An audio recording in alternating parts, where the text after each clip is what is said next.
Good morning everyone welcome back to my channel. जेहेतु আমার sensitive স্কিনের ইস্যু তাই মোটামুটি 6-7 দিনের মধ্যেই আমি বেডশিট বেডলো কভার সব কিছু চেঞ্জ করে দিই। বাট বেশ কিছুদিন হলো কাজের ব্যস্ততার জন্য আর আমিও গেছিলাম বাইরে, তো সেই জন্য না বেডশিট বেড কভার কিছুই চেঞ্জ করা হয়নি। তো আজকে নদীকে স্কুলে পাঠিয়ে আমি এখন টাইমটা পেয়েছি, যদি একটু পরেই বেরোতে হবে। এখন বেডশিটটা আমি পুরোপুরি চেঞ্জ করে দেবো। আর এই বেডশিটটা না আমার এত ভালো লাগে, মানে যেটা পাতবো এটা আমি কটক থেকে বালিযাত্রা থেকে নিয়ে এসেছিলাম। এত কমফোর্টেবল আর এত সুন্দর গদির সাথে অ্যাটাচ থাকে, কি বলবো। অন্যান্য বিছানা চাদরে বাচ্চারা ধামসাধামসি করলেই এদিক ওদিক সরে যায়, বাট এই বিছানা চাদরটা না যেরকম সেরকমই থাকে। প্রথম এই ধরনের সমস্যা আমি ভীষণভাবে ফেস করেছি, মানে আমাকে দিনে বোধহয় 10 থেকে 12 বার বিছানা গোছাতে হতো। তখন জানতাম না, তারপরে ম্যাট্রেস কভারটা যবে থেকে নিলাম তবে থেকে এই প্রবলেমটা অনেকটা সলভ হয়েছে। আর এই ধরনের চাদর মানে পিওর কটনের চাদর যখন পাতি, আর বেশ ওই খাদি প্যাটার্নের যে চাদরগুলো হয় ওইগুলো পাতলে তো আর কোনো কথাই নেই। ওই দিনে 2 বার, সকালে একবার রাতে একবার বিছানা গোছালে সুন্দর বিছানা গোছানো হয়ে যায়। বেশ কিছুদিন হলো আমাদের এখানে ঠান্ডাটা বেশ ভালো রকম পড়েছে, মানে 11, 13, 14 এরকম যাচ্ছে। আপনাদের ওখানে কত ডিগ্রি অবশ্যই কমেন্ট করে জানাবেন, জানতে ভালো লাগবে যে আপনারা কোথা থেকে ভিডিওটা দেখছেন আর সেখানে টেম্পারেচার কত, মানে আপনারা কিভাবে কোপ আপ করছেন সেটা জানতে পারলেও বেশি ভালো লাগবে। শীতের মধ্যে ফুল এনার্জি দিয়ে কাজ করলেও এক আধ দিন না এত ল্যাদ লাগে কি বলবো। আর আজকে হচ্ছে সেই দিনটা, তবুও মনে একদম জোর সঞ্চার করে আমি আল্লাহ ফাল্লা গোছাতে লাগলাম। আর আল্লাহ থেকে বেশ কয়েকটা জামা আমি যে 1-2 বারই পরেছি, কিন্তু শীতের জন্য বেশ কয়েকটা কোয়াড সেট আমি কিনে রেখেছিলাম, সেইগুলোই এখন পরি, মানে বেশ কমফোর্টেবল লাগে। আর এই গরমের কোয়াড সেটগুলো এখন সমস্ত ব্যাগের মধ্যে তুলে রাখলাম, পরে যখন গরম ফরম পড়বে তখন এগুলো পারা যাবে।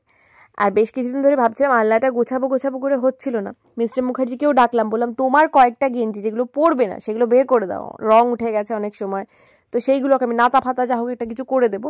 তো ওইগুলোকেও বের করে দিল, আর এই করে আমি বেশ সুন্দরভাবে আলনাটা গুছিয়ে নিলাম। আর আগের থেকে অনেকগুলো জামা কমে যাওয়ার জন্য আলনাটা বেশ হালকা ফুলকা লাগছে। যোগাতে একটা কথা আমি বলেছিলাম, যোগাতে একটা সূত্র আছে যেখানে বলা হয়েছে যেটুকু তোমার দরকার তার বেশি জিনিসপত্র কিন্তু তুমি ঘরে রাখবে না। সেটা শুধু জামা কাপড়ের ব্যাপার না, সমস্ত জিনিসের ব্যাপারে, বাসন কোসন বাচ্চার খেলনা সমস্ত কিছু দিয়ে দেওয়ার চেষ্টা করবে বেশি। তো সেই রুলটা আমি আগেও বলেছিলাম আপনাদের সাথে, এখন আমি বেশ ফলো করি, আগেও করতাম এখন একটু বেশি ফলো করি। আর দেখুন আপনার সাথে গল্প করতে করতে আমার আলনা আর বেড দুটোই বেশ সুন্দরভাবে গোছানো হয়ে গেছে। এরপর একটু বাইরে যেতে হবে আমাদের। মেয়েকে স্কুলে পাঠিয়ে সকালের এক দফা কাজ সেরে আমরা একটু বেরোচ্ছি বর মশাইয়ের সাথে। এই তো সোয়েটার পরো। আর এই সোয়েটারটা না আমি অনেকদিন ধরে মানে ডিভানের ভেতরে ঢুকিয়ে রেখেছিলাম, খুঁজেই পাচ্ছিলাম না, আজকে খুঁজে পেলাম, এটাকে পরে নিয়েছি। এটা আমি সবসময় ঘরে পরে থাকি গত 3 বছর ধরে। আর এই দেখুন, সেই আরামবাগ যাওয়ার আগে নদীর এই দুটো জ্যাকেট আমি দিয়ে গেছিলাম, এর না চেনগুলোই পাওয়া যাচ্ছিল না। আর দুটোই প্রথম দিন কেনার পর থেকেই চেনটা খারাপ এসেছিল, মানে অ্যামাজন থেকে দুটোই নিয়েছিলাম, প্রথম দিনেই চেনটা খারাপ ছিল, তো দুটোরই চেন পাল্টে এখন নিয়ে যাচ্ছি। সোয়েটারগুলো বেশ ভালো। এই যে ধরুন এখন হাড় কাঁপানো শীত পড়েছে, তো এখন তো আর নদীকে স্কুলের সোয়েটার পরে পাঠানো যায় না, পাতলা সোয়েটার, তাই এটা পরাবো ভাবছি। আর ফেরার সময় দুটো বড় ফুলকপি নিলাম। আমাদের এখানে ফুলকপি এখন খুবই সস্তা, ছোট ছোটগুলো 5 টাকা করে আর বেশ বড়গুলো 10 টাকা করে নিয়েছে। আর এখান দিয়ে ফেরার পথে রোজ ভাবি বইমেলায় আসবো, প্রায় 1 সপ্তাহ হয়ে গেলে বইমেলা শুরু হয়েছে, একদিনও যাওয়া হয়নি। দেখি মাঝখানে একদিন সময় করে আসা যায় কিনা। আজকে রুটি ভাজা হবে, সকালবেলায় রুটি ভেজে খাওয়া হবে। কি গরম, কি সুন্দর। আর বাজার থেকে বড় বড় ফুলকপি এনেছিল, কালকে করবো, আজকে আর হবে না কিছু। দেখে এই যে রুটিগুলো ভাজবো, কালকে রাত থেকে রুটি খাইনি এসে, ওই জন্য মিস্টার মুখার্জিকে দেবো এখন।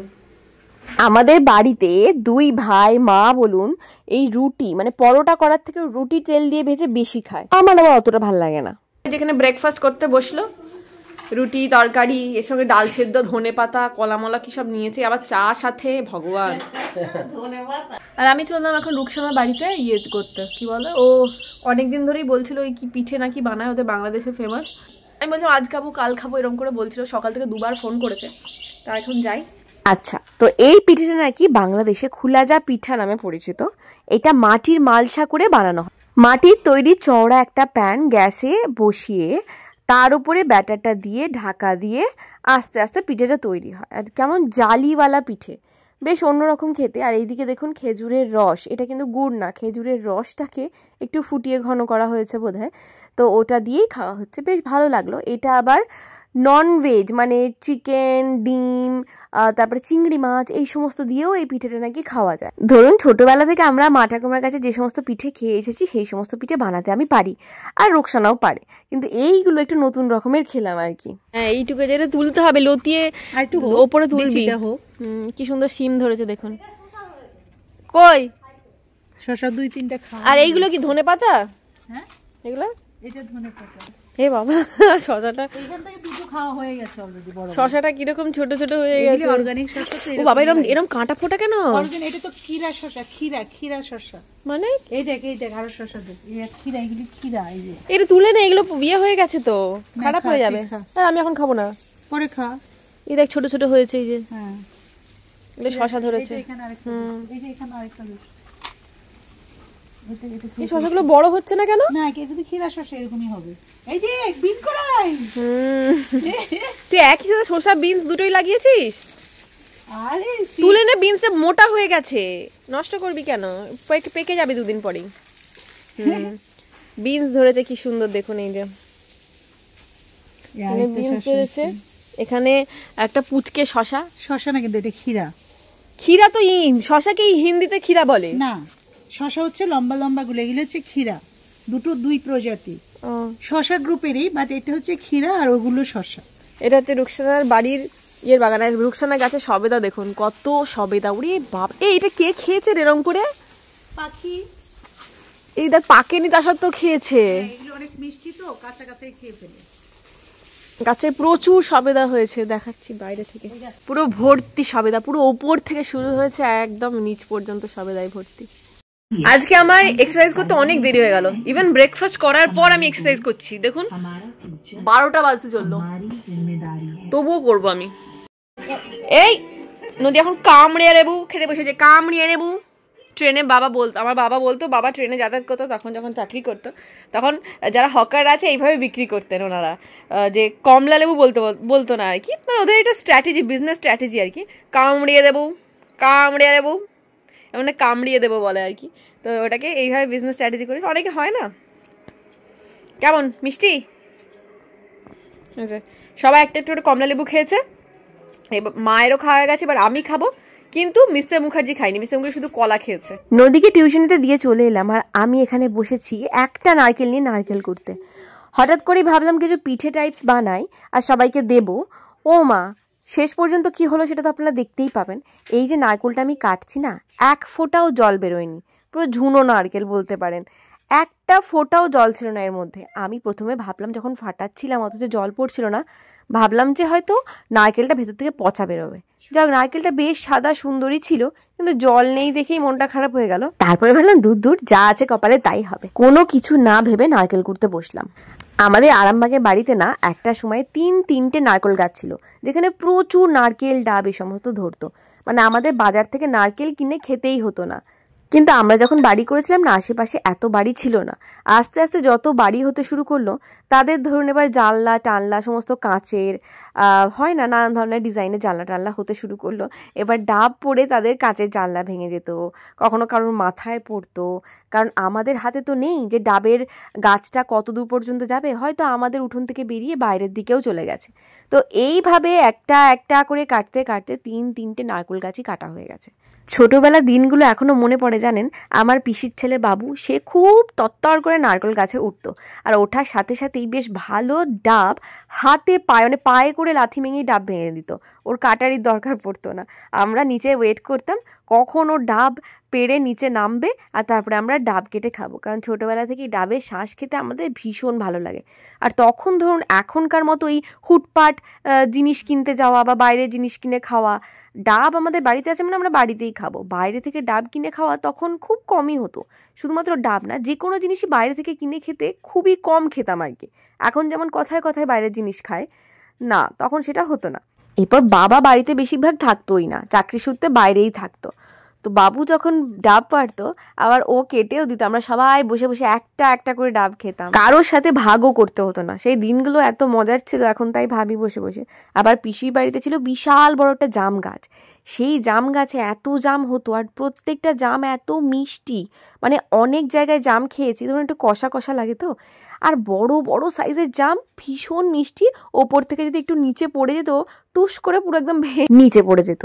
এত অগুন্তি জাম হতো যে আমরা যখন পাড়তে যেতাম দেখতাম নিচে পুরো একদম জ্যামের পেস্ট তৈরি হয়ে গেছে, সবাই পায়ে পায়ে গেছে, নষ্ট হতো। এক ব্যাগ বাবু জাম পেড়ে আমাদেরকে দিয়ে যেত। তো সেই সব দিনগুলো এখন মনে করি আর ভাবি, আগে যে সমস্ত জিনিসগুলো আমাদের হাতের কাছেই ছিল, এখন দেখুন হাজার খুঁজলেও পাওয়া যায় না। গোটা গরমকালটার মধ্যে বড় জোর একবার জাম খেতে পারি, তাও টেস্ট ভালো না, ভেতরে ভেতরে পচা থাকে। যাই হোক, দেখুন আমার এখানে নারকেলের অবস্থা দেখুন, ঝুনো নারকেল আর পুরনো গুড়ের অবস্থা। তো সাজ কিসের তোমার? কোথায় যাবে? এত সাজ কিসের? কোথায় যাবে তুমি? তোমাকে নিয়ে যাবো, চলো। কোথায়? যেদিকে যাই সেই দিকে যাবো, যেদিকে দু চোখ যাই। চলো না, যেদিকে দু চোখ যাবে না, কোথাও লং ড্রাইভে যাই এখন একটু। 8:30 বাজছে, লং ড্রাইভে? হ্যাঁ, বন্ধুকে নিয়ে চলে যাই, চলো লং ড্রাইভ। এখানে এইসব প্রিন্ট আউট গুলো নিয়ে এসেছি, এগুলো প্রজেক্ট, স্কুলের প্রজেক্ট বানাতে হবে, বুঝেছো? পাটি সাপটা করতে হবে। ঠিক আছে, চলো লং ড্রাইভে যাই। চলো এখন। না, আমি এই সিরিয়ালটা আগে দেখতাম, তখন বিকেল 5:30 থেকে দিত, বাট এখন এটা কখন টাইম দিয়ে দিতে জানি না। এখন জি5-এ দেখি এটা, এই একটাই সিরিয়াল দেখি, অনেকদিন দেখা হয়নি, মাঝখানে বোধহয় 1 মাস দেখা হয়নি। 1 মাস পরে দেখছি, এখানে কি সিন হচ্ছে বুঝতেও পারছি না। আগে যখন আমাদের বাড়িতে চম্পা মাসি রান্না বান্না করতো না, তখন চম্পা মাসির বাড়ির ওখানেই না ওই গাছ ধরে যারা গুড় বিক্রি করে, মানে শীতের ঠিক শুরুটাতে ওরা এখানে চলে আসে, এক একটা করে গাছ ধরে বা গাছ কিনে ওখানেই গুড় তৈরি করে। তো ওই গুড়টা চম্পা মাসি আমাদেরকে এনে দিত, আর ওই গুড়টা এত টেস্টি, ওই গুড়ের টেস্টের কাছে সমস্ত কিছু হার মেনে দিত, পুরো একদম যাকে বলে খাঁটি খেজুর গুড়। আর এবারে ওরকম গুড় কোথায় পাবো বলুন? বাজার থেকে সেই চিনি মেশানো, মানে 90% চিনি আর 10% খেজুর গুড়ের গন্ধ ছাড়া গুড় ভালো লাগছে না করতে, আর টেস্টও ভালো হয় না। এই যে পাটিসাপটাটা করছি, এই পাটিসাপটার ব্যাটারের মধ্যে যদি বেশ ভালো খাঁটি খেজুর গুড় মেশানো হয়, সেটার যে কী টেস্ট হয়। আর তার মধ্যে সেই 1 বছর পুরনো আগেকার পাটালি আর নারকোল, তাও আবার ঝুনো, সেইটাকে দিয়ে পুরো একদম চকলেট ফ্লেভারের কোকো পাউডার হয়ে গেছে মনে হচ্ছে। এটা পুরটা যেরকম আঠালো একটা ব্যাপার থাকে, সেরকম হয়নি। যদিও আমি একটু গুড় ফুড় মিশিয়ে একটু ব্যালেন্স করে আবার ঠিকঠাক করলাম, খেতে হয়তো খারাপ লাগেনি, কিন্তু পাটিসাপটাটা আবার পাটিসাপটা মনে হচ্ছে না, কি অদ্ভুত রকমের একটা মিষ্টি বা অদ্ভুত রকমের একটা পিঠে খাচ্ছি মনে হচ্ছে। তাই আর চান্স নিইনি, খুব অল্প কয়েকটা করেছিলাম, সবারই যাতে 1-2 করে হয়। তো আমি মা বাবাকে ভয়ে ভয়ে দিয়েছিলাম যে পছন্দ হবে কিনা। ও মা, দেখছি আমার শাশুড়ি মা খাওয়ার পরে বলছে এই আরেকটা হবে। তারপরে ভাবলাম যাই হোক, আমার যে কষ্ট সেটা বৃথা যায়। কিন্তু মকর সংক্রান্তিতে নিয়ে আমি চিন্তায় আছি, ওই ভালো খেজুর গুড় আমি কোথায় পাবো। আমার বাড়ির আশেপাশে যদি কেউ থাকেন যারা ভিডিওটা দেখছেন, তারা যদি কোনো খোঁজ জানেন বা আমাকে ঠিকানাটা একটু জানাবেন, তাহলে আমি গিয়ে হয়তো নিয়ে আসতে পারবো খাঁটি খেজুর গুড় যারা তৈরি করে তাদের কাছ থেকে, বা পাটালি হলেও চলবে, অসুবিধা নেই। দোকানের গুড় কিন্তু আমি কিনবো না। মাঝখানে দাদাভাই কোথা থেকে 1 কৌটোর মতো গুড় এনে দিয়েছিল, বললো এটা নাকি 1 নম্বর গুড়। আমি খেলাম, খেয়ে জিজ্ঞাসা করলাম যে তোমাকে কে বলেছে 1 নম্বর গুড়? বলে দোকানের লোকটাই বললো। আমি তখন বললাম হ্যাঁ সে তো বলবেই, সবারই দোকানের গুড়টা তারা বিক্রি করার জন্য সবাই বলবে যে 1 নম্বর গুড়, কিন্তু সেটা নিজেকে বুঝে নিতে হবে যে কোনটা 1 নম্বর আর কোনটা 2 নম্বর। মোটামুটি 6টার মতো করেছিলাম আর কি, সবারই 2-2 করে। যদিও নদী খাইনি, নদী খেয়ে সব পছন্দ করে না। মিস্টার মুখার্জি অফিস থেকে ফিরে এসে এখানে বসেছিল, মোবাইলে কাজ করছিল। আমি তখন ওকে গিয়ে বললাম যে খাও। ও দেখলাম বললো যে একটু কড়া পাকের নারকেলটা হয়েছে বটে, বাট খারাপ লাগছে না। তো আমি সেই মতো, মানে সেই অনুসারে আর কি, আমিও একটা খেয়ে দেখলাম হ্যাঁ খারাপ লাগছে না। কীরকম মনে হচ্ছে বলুন তো, যেন কোকো পাউডার বা হয় না একটু চকলেট ফ্লেভার। আমি একটু বেশি করে নারকেলটা যেহেতু হয়ে গেছিলো, কড়া টাইপ হয়ে গেছিলো, ঝুরঝুরে হয়ে গেছিলো, তো নারকেলের পুরের জায়গায় মনে হচ্ছিল যেন চকলেট পাউডারের পুর দেওয়া হয়েছিল।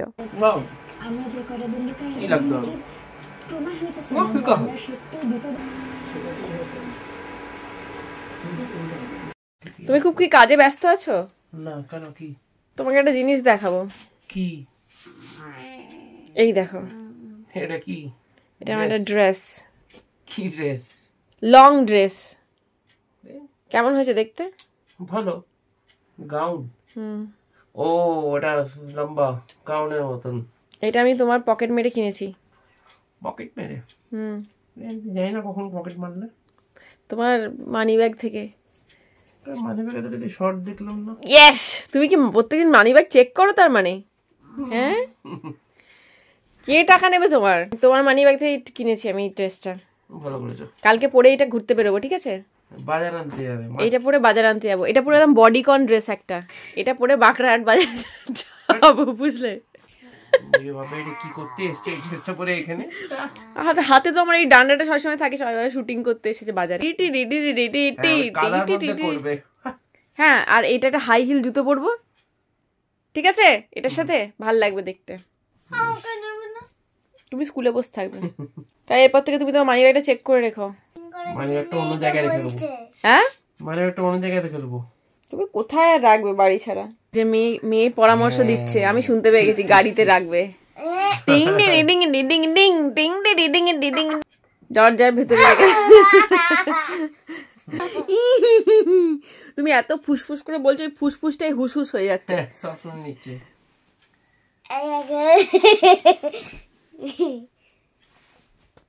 আচ্ছা, ড্রেসটা হচ্ছে এইটা। এটা আমি শর্টসে পরে দেখাবো, এখন দেখাবো না। ড্রেসটা খুব সুন্দর, মিশো থেকে নিয়েছি, দাম খুব একটা বেশি নয়। আর হ্যাঁ, যদি তোমার পকেট মেরে আমি নিয়ে নি, বয়ে গেছে। এটা আমি নিজেই কিনেছি। এটা কি? এটা খুব সুন্দর দেখতে একটা ড্রেস, দেখে এরকম ক্যাঙ্গারুর বাচ্চার মতো এরকম লাগছে, বাট যেহেতু এটা বডি কন ড্রেস তাই এরকম লাগছে। কালকে যখন পরে এটা শুট করবো না, আপনাদেরকে দেখাবো কতটা সুন্দর ড্রেসটা। এটা যদি সামনে বিয়ে বাড়ি আছে, অথচ খুব হাই বাজেটে কিছু কিনতে চাইছেন না, ওই 1000-1200 মধ্যে কিছু কিনতে চাইছেন, তখন এরকম একটা ড্রেস ট্রাই করতে পারেন। বিশেষ করে বলবো এই ড্রেসগুলো টিনেজারদের বেশি ভালো লাগবে, বা যাদের একদম পেট বা মানে স্লিম বডি, তাদের জন্য এগুলো বেশি ভালো লাগবে। ভালো ক্যারি করতে পারলে সবার জন্যই যাবে, অসুবিধা নেই। একজন আমাকে কমেন্ট করেছে, মিস্টার মুখার্জি কি ঠান্ডা লাগে না? কি বলতে চাও? কম লাগে। তোমার গায়ে বরফের জল এনে ঢেলে দেবো হড়হড় করে? কম লাগা বেরিয়ে যাবে। এগুলো খাবেন না আমি খেয়ে নেবো? না খাবো, আমি খাও, আমি সব করে খাবো। জল খাবো।